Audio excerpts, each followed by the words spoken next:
اور وہ ایک ہی دفعہ آنے پر ایک شخص کو اتنا دے دیتے تھے کہ اس کو بار بار آنے کی ضرورت نہیں پڑتی تھی۔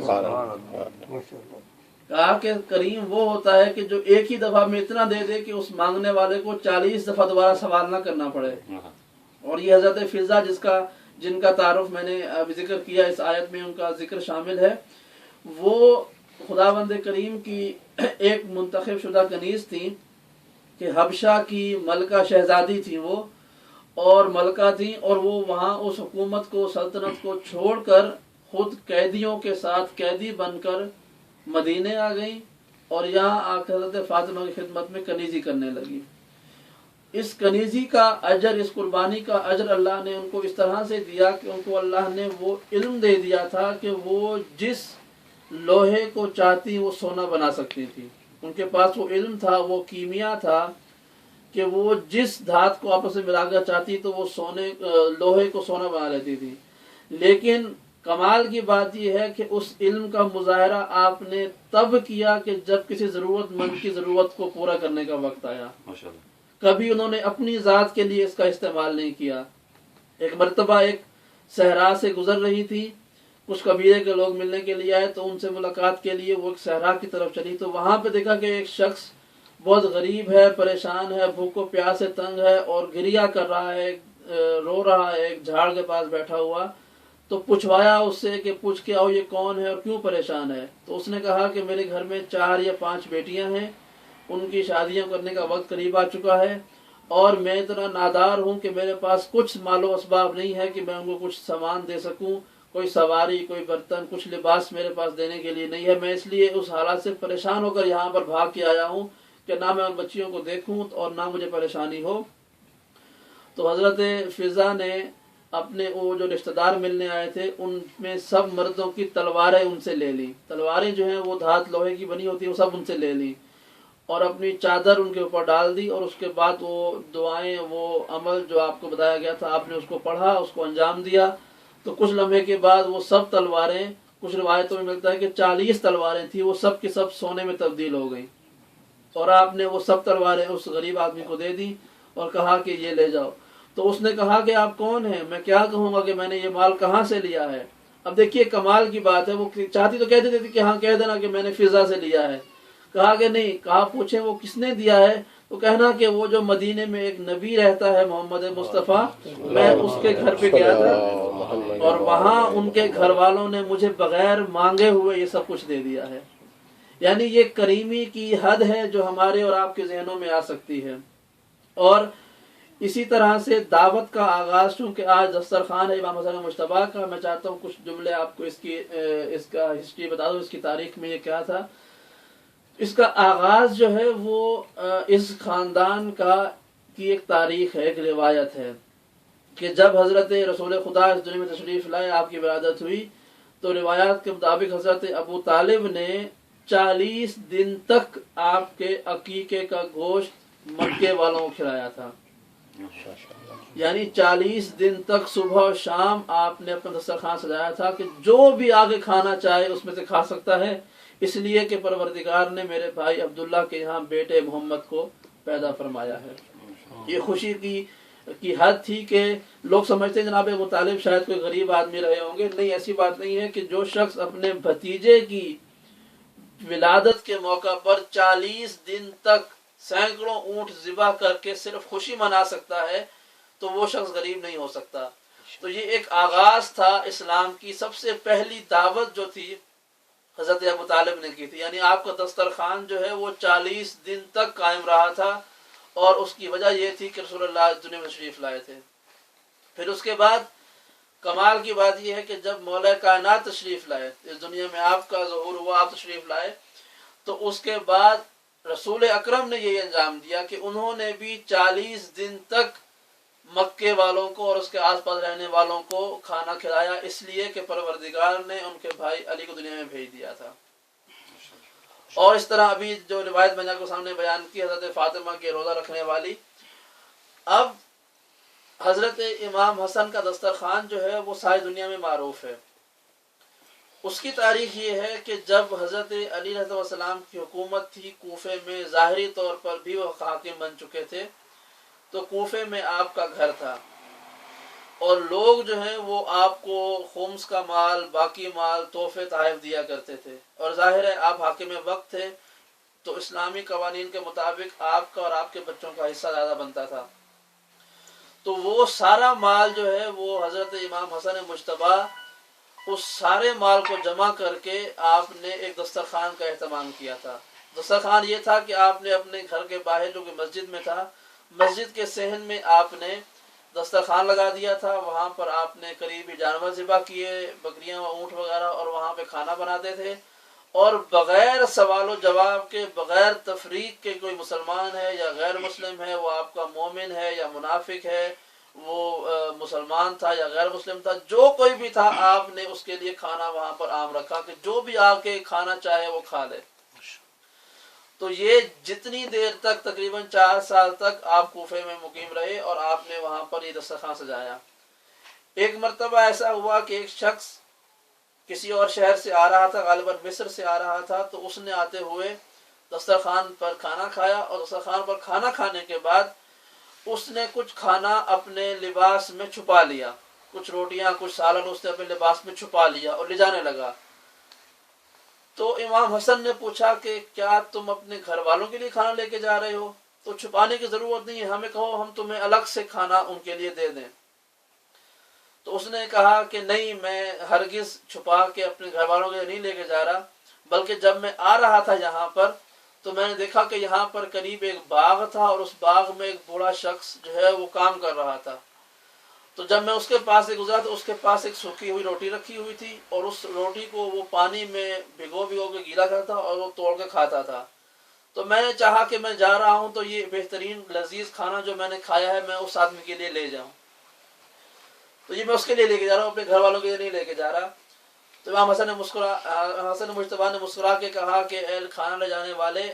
تم جانتے ہو وہ شخص کون ہے، اور تم جانتے ہو کہ میں کون ہوں؟ کہا کہ نہیں۔ کہا کہ میرا نام ہے حسن ابن علی، اور جس شخص کے لیے تم کھانا لے جا رہے ہو وہ میرے والد علی امیر المومنین علیہ السلام۔ کہا کہ وہ امیر المومنین ہے، وہ میرے والد ہیں، انہی کی نظر و نیاز سے یہ سب دسترخوان سجایا ہوا ہے۔ یہ کھانا جو ہے ان کے لیے نہ لے کے جاؤ، اپنے گھر والوں کے لے جاؤ تو لے جاؤ، ان کے لیے ضرورت نہیں ہے، وہ یہ کھانا نہیں کھائیں گے۔ تو اس نے حیران ہو کر سوال کیا کہ یہ کیا وجہ ہے کہ خود تو وہ سوکھی ہوئی روٹی کھا رہے ہیں، اور یہاں پر وہ آپ نے جو ہے وہ لوگوں کے لیے اتنا عالیشان کھانا کا انتظام کیا ہوا ہے۔ تو امام نے فرمایا کہ یہ وہ جو کھانا کھا رہے ہیں وہ اپنے مال کے حصے سے کھا رہے ہیں، اور یہ جو کھانا ہم کھلا رہے ہیں یہ بیت المال کا مال ہے، اور میرے والد یعنی میرے مومنین کا کہنا یہ ہے کہ میں اتنا ہی کھانا کھاتا ہوں جتنا میری زندہ رہنے کے لیے مجھے کافی ہے۔ اور امام نے فرمایا کہ اس شخص کو پھر دنیا کے کھانوں کی لذت اور اس کی کشش نہیں ہوتی ہے کہ پروردگار جسے جنت کا سردار مقرر کر دیتا ہے۔ تو امام حسن مجتبیٰ نے دسترخوان وہاں پہ سجایا، اپنا تقریباً 4 سال کوفہ میں سجتا رہا۔ اس کے بعد جب مولا کائنات کی شہادت ہوئی اور آپ واپس مدینے منتقل ہو گئے تو آپ نے مدینے میں جا کے اہتمام کیا کہ وہاں پر حالات جو ہیں وہ کچھ مناسب تھے، کبھی مناسب نہیں تھے، چونکہ شام والوں کا سازشیں اور ان کی دشمنیاں چل رہی تھی۔ تو آپ نے انتظام یہ کر دیا کہ آپ نے اپنے گھر میں کبھی مسجد میں کھانا کھلایا، اور اہتمام پہلے کی طرح سے نہیں کیا کہ مسجد میں، بلکہ صرف اس کے لیے تھا کہ جو آ جائے کھانے کی ضرورت کا وقت ہو تو آپ نے اس کو اپنے گھر میں بلا لیا اور کھانا کھلا دیا۔ کوفے کے لوگ کہ جو اس دسترخوان کے عادی ہو چکے تھے، یا وہ لوگ کہ جو کوفے کے آس پاس رہتے تھے اور اس کی شہرت کو سنا ہوا تھا کہ دسترخوان وہاں پر ہوتا ہے، وہ سب لوگ دکھی تھے کہ امام وہاں سے چلے گئے ہیں اور ان کا دسترخوان اب نہیں لگتا ہے۔ تو کسی نے امام کے پاس ایک قاصد کو بھیجا کہ امام سب لوگ جو ہیں وہ آپ کو یاد کرتے ہیں اور آپ کے اس نظر کے اس برکت والے کھانے کو یاد کرتے ہیں۔ اگرچہ سب کے پاس مال موجود ہے، کوئی غریب نہیں ہے وہاں پر، لیکن سب چاہتے ہیں کہ آپ کے گھر کا کھانا کھایا ہے، چونکہ آپ کے گھر کا کھانا جو ہے وہ جنت کا کھانا ہے، برکت والا کھانا ہے۔ تو امام نے ایک روایت کے مطابق ایک بکری کو یا ایک دمبے کو اس شخص کو دے دیا اور کہا کہ اس کو وہاں لے جا کر اس کو ذبح کرو، اس کا کھانا وہاں بناؤ۔ تو جب تک تم لوگ وہاں پر دسترخوان بناتے رہو گے تمہارے کھانے میں وہی برکت رہے گی کہ جو میز سے کھانے کی ہوا کرتی ہے۔ سبحان اللہ۔ اور جب وہ شخص واپس آیا تو اس نے وہاں واپس آنے کے بعد دسترخوان سجایا اور اس نے سب کو کہا کہ میں حسن مجتبیٰ سے مل کر آیا ہوں اور انہوں نے یہ پیغام دیا ہے۔ تو اس شخص نے بھی ایمانداری کا مظاہرہ کرتے ہوئے جب کسی کو دعوت دی تو یہ نہیں کہا کہ میرے گھر دعوت پر آ جاؤ، بلکہ یہ کہا کہ حسن مجتبیٰ کا دسترخوان ہے، ان کا سفرہ ہے، ان کا کھانا ہے، وہی کھانا جو پہلے کھایا کرتے تھے وہ دوبارہ لگ رہا ہے، لہذا سب آ جاؤ۔ اور وہی ہوا کہ وہ شخص امام حسن مجتبیٰ کی طرف سے کھانا لگاتا رہا، دسترخوان بناتا رہا اور وہ اس کھانے میں برکت ہوتی رہی۔ ایک مرتبہ جب امام حسن مجتبیٰ کی شہادت ہو چکی تھی اور آپ اس دنیا میں موجود نہیں رہے تھے تو آپ کے بعد امام حسین علیہ السلام نے بھی اپنے گھر آنے والوں کو، اپنے دوستوں کو اور وہ لوگ جو ضرورت مند ہوا کرتے تھے انہیں آپ نے اپنے خاندانی روایات کے مطابق کھانا کھلایا، ان کی مدد کی، خیرات دی ان کو۔ اور ہر دفعہ جب بھی کسی نے سوال کیا کہ تم کون ہو اور یہ کھانا کس لیے کھلایا جا رہا ہے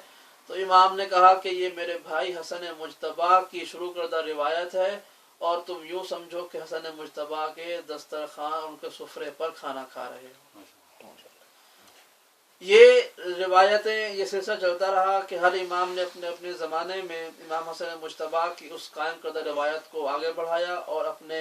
علاقے میں، اپنے شہر میں جہاں پر وہ رہا کرتے تھے وہاں کے لوگوں کے لیے اور ضرورت مندوں کے لیے انہوں نے وہاں کھانے کا اہتمام کیا۔ روایات میں ملتا ہے یہاں تک کہ جب ہمارے ساتویں امام موسیٰ کاظم علیہ السلام اور ہمارے 11ویں امام حسن عسکری علیہ السلام، یہ وہ امام ہیں جنہوں نے زندان میں کافی عرصہ گزارا ہے۔ ان اماموں نے بھی اپنی زندگی میں اگرچہ خود زندان میں تھے لیکن اپنے گھر والوں کو، اپنے شیعوں کو، اپنے چاہنے والوں کو، اپنے محبت کرنے والوں کو یہ بارہا پیغام بھجواتے رہے کہ جب بھی جہاں بھی ممکن ہو ضرورت مندوں کو کھانا کھلایا کرو اور ان کی مدد کیا کرو، اور اس طرح سے کھانا کھلاؤ کہ کھانا کھانے والے کو معلوم نہ ہو کہ یہ کس کے طرف سے ہے اور کون کھلا رہا ہے۔ ایسا نہ ہو کہ اس کی عزت نفس پر حرف آ جائے اور وہ شرمندہ ہو جائے، اور اگر کوئی سوال کرے کہ یہ دسترخوان، یہ سفرہ کس کی طرف سے ہے تو انہوں نے فرمایا کہ کہہ دینا کہ وہ جو مدینے اور کوفے میں حسن مجتبیٰ نے کام شروع کیا تھا یہ وہی تسلسل چلتا چلا آ رہا ہے۔ اور میں نے نجف اشرف میں بزرگ علماء سے، مراجع اعظام سے یہ سنا ہے اور ان کے یہاں بھی دسترخوان کا اہتمام ہوتا ہے تو انہوں نے بھی یہی کہا کہ یہ وہی روایتیں ہیں کہ جو امام حسن مجتبیٰ نے شروع کی تھی اور وہ اپنے مختلف انداز کے ساتھ اپنے شہروں اور زبان کے ساتھ تبدیل ہوتے ہوتے یہاں تک پہنچا کہ آج ہندوستان اور پاکستان کے لوگ بھی کہ جو نہ عرب ہیں، نہ عربی جانتے ہیں، نہ ان کو تعلق ہے، وہ بھی امام حسن مجتبیٰ کی سنت پر عمل کرتے ہوئے دسترخوان کو بچھاتے ہیں۔ تو یہ اسی دسترخوان کی برکت ہے، اس کھانے کی برکت ہے کہ آج ہم لوگ اپنے گھروں میں اپنی کمائی سے کھانا بناتے ہیں، اور یہ محبت اہل بیت کا ثبوت ہے کہ ہم یہ نہیں کہتے کہ یہ ہمارا دسترخوان ہے، ہم یہ کہتے ہیں کہ امام حسن مجتبیٰ کا دسترخوان ہے۔ اور آج ایک اور مناسبت بھی ہے، حضرت فاطمہ الزہرا سلام اللہ علیہا کی ولادت کے حوالے سے اس بارے میں 2 جملے میں چاہتا ہوں کہ آپ کے سامنے بیان کر دوں تاکہ ہماری زبانیں اور ہماری سماعتیں جو ہیں وہ معطر ہو جائیں۔ مکے میں ایک شخص تھا جس کا نام تھا عاص بن وائل۔ عاص بن وائل ایک مشرک تھا، کافر تھا اور دشمن رسول تھا، دشمن خدا تھا۔ اس نے ایک مرتبہ کچھ لوگوں کے درمیان میں بیٹھ کر یہ بات کی کہ دیکھو محمد مصطفیٰ کے دین سے گھبرانے کی ضرورت نہیں ہے، یہ ہمارے بتوں کو برا بلا کہتا ہے، یہ ہمیں برا بلا کہتا ہے، کہنے دو، اس کو گھبراؤ نہیں، اس لیے کہ اس کی اولاد نہیں ہے، اور اس کی اولاد نہیں ہے، اس کے بعد کوئی اس کا دین بچانے والا ہوگا ہی نہیں، کوئی وارث ہی نہیں ہوگا، تو جب محمد مصطفیٰ مر جائیں گے، فوت ہو جائیں گے تو اس کا دین بھی اس کے ساتھ مر جائے گا، کوئی وارث ہی نہیں ہے۔ تو جب یہ اطلاع رسول اللہ کو سنی اور آپ نے سنی اس بات کو تو آپ دکھی ہوئے، آپ غمگین ہوئے۔ یاد رکھیں کہ اس سے پہلے رسول اللہ کو لوگوں نے جادوگر بھی کہا، لوگوں نے دیوانہ بھی کہا، شاعر بھی کہا، پاگل بھی کہا، پتہ نہیں کیا کچھ کہا، لیکن آپ نے ہمیشہ ہر بات کا جواب مسکرا کے دیا۔ آپ ہنستے رہے مسکراتے رہے، کوئی بات نہیں، لوگ نہیں جانتے، کوئی بات نہیں، جان جائیں گے، کسی بات پر ناراض نہیں ہوئے، پریشان نہیں ہوئے، دکھی نہیں ہوئے۔ لیکن جب اس شخص نے عاص بن وائل نے بے اولادی کا طعنہ دیا تو رحمت للعالمین جو ہیں وہ پریشان ہوئے، غمگین ہوئے، آپ کے دل پہ صدمہ ہوا اور آپ پریشان ہوئے کہ میری اولاد نہیں ہے۔ جب آپ پریشان ہوئے تو آپ نے اللہ کے حضور دعا کی کہ اے پروردگار، انہوں نے مجھے جادوگر کہا، انہوں نے مجھے شاعر کہا، پاگل کہا، دیوانہ کہا، میں سب سنتا رہا، کوئی بات نہیں کہ میں اپنے عمل سے ثابت کر دوں گا کہ میں شاعر نہیں ہوں، میں جادوگر نہیں ہوں، میں پاگل نہیں ہوں، لیکن بے اولادی کا طعنہ جو ہے اس کا جواب صرف تو ہی دے سکتا ہے، کیونکہ اولاد تیرے ہاتھ میں ہے، تو ہی دے سکتا ہے۔ تو جب یہ دعا کی تو اس کے بعد پروردگار نے آیت نازل کی، بسم اللہ الرحمن الرحیم، انا اعطیناک الکوثر فصل لربک وانحر ان شانئک هو الابتر، کہ اے میرے حبیب آپ گھبرائیں نہیں، ہم نے آپ کو کوثر عطا کیا ہے، بس آپ یہ کریں کہ اپنے پروردگار کے لیے تسبیح کریں اور قربانی دیں، آپ بے اولاد نہیں ہوں گے، آپ کا دشمن بے اولاد ہوگا۔ ابتر کہتے ہیں بے اولاد، جس کی نسل ختم ہو جائے، کہ آپ بے نسل نہیں ہوں گے، آپ کو دشمن بے نسل ہوگا۔ اس کے بعد اس آیت، اس سورت کے نازل ہونے کے بعد سرور کائنات نے اس سورت کی 3 آیتیں ہیں، ان کو لکھا اور خانہ کعبہ میں لٹکا دیا کہ دیکھو تمہارے سوال کا جواب اللہ نے اس سورہ کوثر کے نازل کر کے دیا ہے۔ اور جب حضرت فاطمہ زہرا سلام اللہ علیہ کی ولادت ہوئی تو اس کے بارے میں کہا جاتا ہے، روایت یہ ہے کہ حضرت خدیجہ سلام اللہ علیہ اپنے گھر میں اکیلی ہوا کرتی تھی اور لوگوں نے سنا کہ وہ اپنے آپ سے باتیں کرتی تھی، اکیلی بیٹھی ہوئی ہے کمرے میں اور باتوں کی آواز آ رہی ہے۔ تو کچھ عورتوں نے کہا کہ خدیجہ شاید آپ اس وقت کہ جب آپ کے یہاں ولادت ہونے والی ہے شاید آپ پاگل ہو گئی ہیں، آپ اپنے آپ سے باتیں کرتی رہتی ہیں۔ تو آپ نے کہا کہ کاش میں تمہیں سنا سکتی کہ میں کس سے باتیں کر رہی ہوں۔ پوچھا گیا کس سے باتیں کرتی رہتی، کمرے میں کوئی نہیں ہوتا، تو آپ نے فرمایا کہ پروردگار وہ ہے کہ جس نے مجھے ایک بیٹی عطا کی ہے اور وہ اگرچہ میرے پیٹ میں ہے لیکن پروردگار کی قدرت کے ساتھ میں اپنی اس بیٹی سے باتیں کرتی ہوں اور میری بیٹی مجھے جواب بھی دیتی ہے۔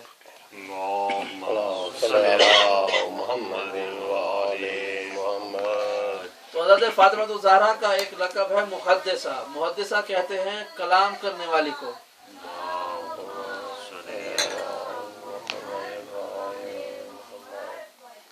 تو محدثہ ایک لقب ہے، محدثہ کہتے ہیں کلام کرنے والے کو، حدیث کرنے والی کو، کہ آپ وہ ہیں کہ جو اپنی ماں کے پیٹ میں تھیں اور اس وقت بھی آپ نے اپنی ماں سے گفتگو کی اور اس گفتگو کو جو ہے وہ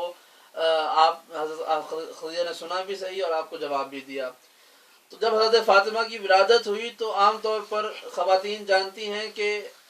جب ولادت کا موقع ہوتا ہے تو ایک تنہا عورت جو ہے وہ اس مرحلے میں کافی نہیں ہوتی ہے، بلکہ اسے اور خواتین کی ضرورت ہوتی ہے کہ جو اس کا ساتھ دیتی ہیں۔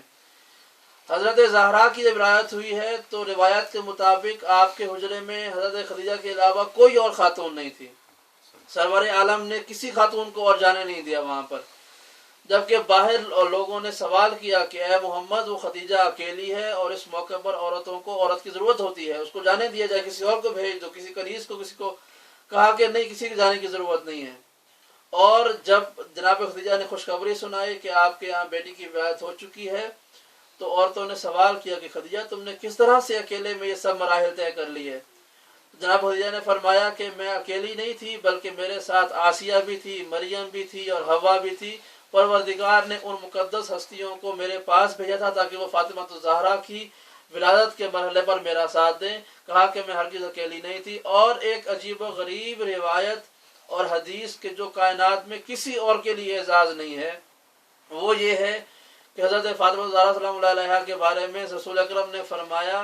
کہ دنیا کے تمام مردوں کی نسلیں ان کے بیٹوں سے چلتی ہیں جبکہ پروردگار نے میری نسل میری بیٹی فاطمہ کے ذریعے چلائی ہے۔